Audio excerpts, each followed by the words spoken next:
మేము ఈరోజు కరెంటు, నీళ్లు, దారి ఎటువంటి సదుపాయం లేని ఓ ఒంటరి ఇంటికి వెళ్ళబోతున్నాము. అది ఎక్కడుందో తెలుసా? ఓ దట్టమైన అడవిలో. అవును, మీరున్నది నిజమే.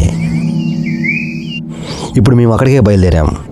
బండి మీద కొద్ది దూరం మాత్రం వెళ్ళగలం. ఆ తర్వాత ఒక వాగు దాటి 3 కిలోమీటర్ల దూరం అడవిలో నడవాలి. పూర్తిగా దట్టమైన అడవి. మొదట నాగేష్ నాకు ఈ విషయం చెప్పినప్పుడు నేను నమ్మలేకపోయా. కరెంటు, నీళ్లు, దారి ఎటువంటి మౌలిక సదుపాయాలు లేకుండా అడవిలో ఎలా ఉండగలరు అని నాకు నేనే ప్రశ్న వేసుకున్నా. ప్రకృతి దగ్గరగా జీవిస్తున్న కుటుంబాన్ని చూడాలనిపించింది. ఆ ఒంటరి ఇల్లును చూసి వస్తుండగా మేము ప్రమాదాన్ని చూస్తామని మాకు ఇప్పుడు తెలియదు. ఇరుకైన అడవి దారిలో మేమైతే ఇంత కష్టపడి వెళ్తున్నాం. నిజంగా ఆ ఇంటి వాళ్ళు ఉన్నారో లేదో తెలియదు. నరమానవుడు కనిపించని అడవిలో ఓ 3 కిలోమీటర్లు నడిచాక మనోడు ఆ ఇంటిని చూపించాడు. నాకైతే పోయిన ప్రాణం లేచిచ్చినట్లయింది. ఇంటికన్నా ముందు ఇదేంటో పందిరిలాగా కనిపించి నాగేష్ని అడిగా ఇదేంటని. ఇది పందిరి కాదట. అడవిలో దొరికే ఇప్ప పువ్వు, కాయలు, గింజలు లాంటివి సేకరించి అడవి జంతువులకు అందకుండా ఎత్తులో ఆరబోయడానికి దీన్ని వాడతారని చెప్పాడు.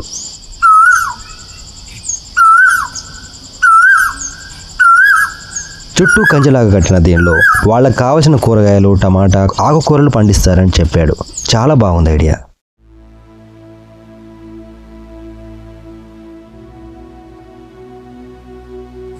ఇక్కడ చూడండి, ఈ మామిడి మొక్కను అడవి పందులు లాంటివి పాడు చేయకుండా ఇలా కర్రలు కడతారట.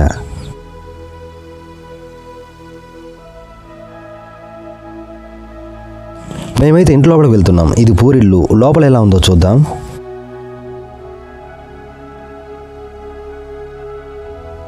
లోపలికి వెళ్ళగానే చంటి బిడ్డను చంకలో ఎత్తుకున్న తల్లి, ఇంకో పక్క జ్వరంతో మంచట్లో పడుకున్న ఓ ముసలాయన కనిపించాడు.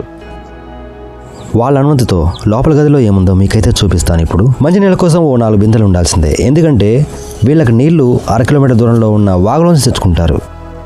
పొయ్యిలో మంట వెలుగుతూ ఉంది.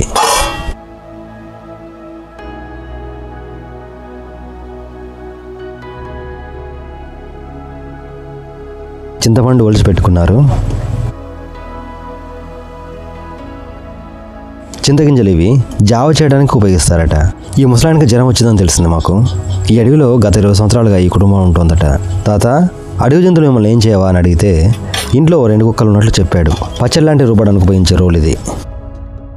వాకిట్లో మాకు చిన్న పీట కనిపించింది. చిన్నపిల్లలు కూర్చోవడానికి చేసినట్లుంది. ఇది చాలా బుజ్జి బుజ్జిగా 4 కాళ్ళతో భలే ఉంది.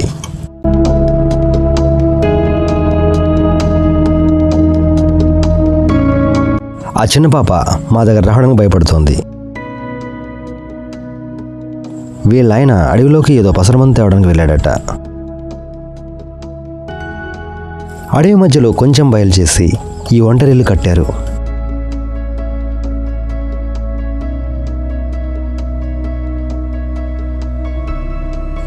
ఇదేంటో తెలుసా? పాతకాలం నాటి గ్రైండర్, అంటే రోలు. దీనికి కరెంట్ కూడా అవసరం లేదు. తిప్పు. ఇట్లా ఆదివాసులు చేసింది ఇలాంటి పిండి రుబ్బటం కానీ ఏదైనా తయారు చేయాలని దీంతో తయారు చేస్తారు. ఇట్లా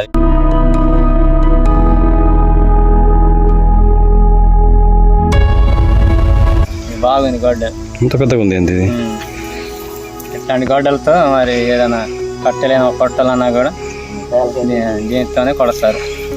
ఈ కట్టెలే ఈ పొయ్యికి వాడుకుంటారు, నిప్పు వాడుకోవాలన్నా కూడా.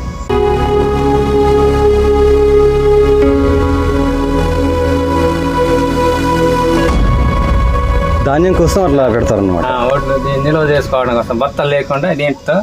దీన్ని గుమ్మి అంటారు. దీనిలో ఒడ్లు, జొన్నలు, రాగులు లాంటివి నిల్వ చేసుకుంటారు. ఎలుకలు, పందికొక్కులు లాంటివి ధాన్యాన్ని పాడు చేయకుండా ఇలా బడ్డీ పైన దీన్ని పెట్టారట.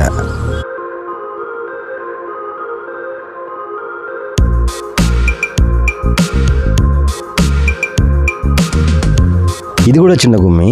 దీనిలో ఇప్పపూలు లాంటివి దాస్తారట. అలా కూలింగ్ వాటర్ కోసం ఇది ఇట్లాంటివి తయారు చేసి ఇట్లా ఇక ఇట్లా పడుకొని పోతారు అన్నట్టు. ఇక ఆదివాసులు ఇది. ఓకే, ఇదేమో కడవాలి కింద పెట్టుకోవడానికి పగలకుండా. ఏం పెట్టకుండా ఇది కుండలు మన పాత్రలు ఇట్లా ఇట్లా నేల పెట్టి దాని ఇందులో ఇట్లా పెడతారు అన్నట్టు, ఇట్లా కదలకుండా. ఓకే ఓకే, అట్లాంటి. ఎక్సలెంట్. దీన్ని అటక అంటారు. పాత వస్తువుల్ని పైన వేస్తారు. వాళ్ళకి వీడ్కోలు చెప్పి తిరుగు ప్రయాణం అయ్యాం. కానీ దారి మధ్యలో ఓ ప్రమాదాన్ని చూడబోతున్నామని మాకు ఈ క్షణం తెలీదు.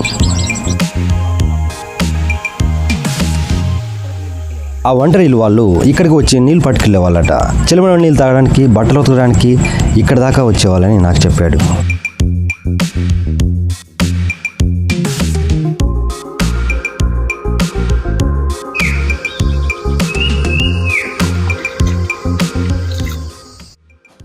ఇది వెదురు చెట్టు.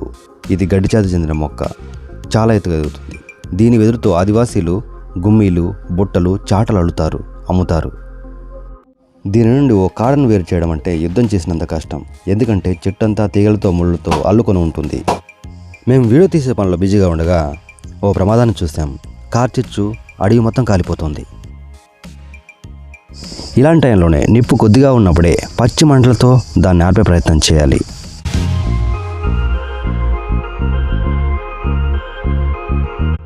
నాగేష్ చేస్తున్న పని కరెక్ట్ అయితే ఓ లైక్ అయితే ఇవ్వండి అతని కోసం. ఇట్లా ఎండిపో మంట తగిలి ఇట్లా కాలిపోతుంది. ఇప్పుడు మంటలు కొద్దిగా ఉన్నప్పుడే ఆర్పేస్తే పెద్ద ముప్పు తప్పుతుంది. లేకపోతే అడవి అంతా తగలబడిపోతుంది. రోడ్డు పక్కన అడవిలో కార్చిచ్చు అంటుకున్నప్పుడు మీకు వీలైతే ఇలా చేసి మంటలను ఆర్పేయండి. లేదంటే దగ్గరలోని పోలీస్ లేదా ఫైర్ స్టేషన్కి ఫోన్ చేసి సమాచారం ఇవ్వండి. వస్తున్న దారిలో ఆకులతో చేసిన ఓ కప్పు అయితే పడేసి కనిపించింది. ఇవి ఆదివాసులు తయారు చేసి ఓ కప్పులాగా వాడతారు. చూస్తున్నారు కదా, ఆదివాసులు ఎక్కువ కప్స్ ఇలాంటివి వాడతారు. ఆకులతో చేసిన కప్స్ వాడతారు. దీనిలో నీళ్లు కానీ ఆహారం కానీ ఎక్కడ దొరికిన ఏదన్నా పోసుకోవడానికి ఉపయోగిస్తారు. వాళ్ళకు ఎక్కువ ప్లాస్టిక్ వస్తువులు వాడడం తెలియదు ఎక్కువ, ఎందుకంటే అడవుల్లో అవైలబుల్గా ఉండవు కదా. అందువల్ల ఈ వాడడానికి ఎక్కువ మక్కువ చూపిస్తారు. ఎలా ఉందో చూడండి ఒకసారి. అడవిలోని ఈ ఒంటరి ఇల్లు చేరడానికి మాకైతే అడవిలో చుక్కలు కనిపించాయి. వీడియో తీయడానికి చాలా శ్రమపడ్డాం. ఎనీవే, ఎలా ఉంది? నచ్చినట్లయితే ఓ లైక్, కొత్తగా మా అడవిబిడ్డ ఛానల్ చూస్తున్నట్లయితే సబ్స్క్రైబ్ చేసుకోండి ఛానల్. అడ్రస్ చెప్పలేదు కదా. ఈ ఊరు దుమ్మగూడెం మండలంలో తెలంగాణ రాష్ట్రంలో ఉంది. ఛత్తీస్గఢ్ సరిహద్దుల్లో ఉంటుంది. కొన్ని ఇబ్బందుల దృష్ట్యా ఊరు పేరు చెప్పడం లేదు, అందుకు క్షమించండి.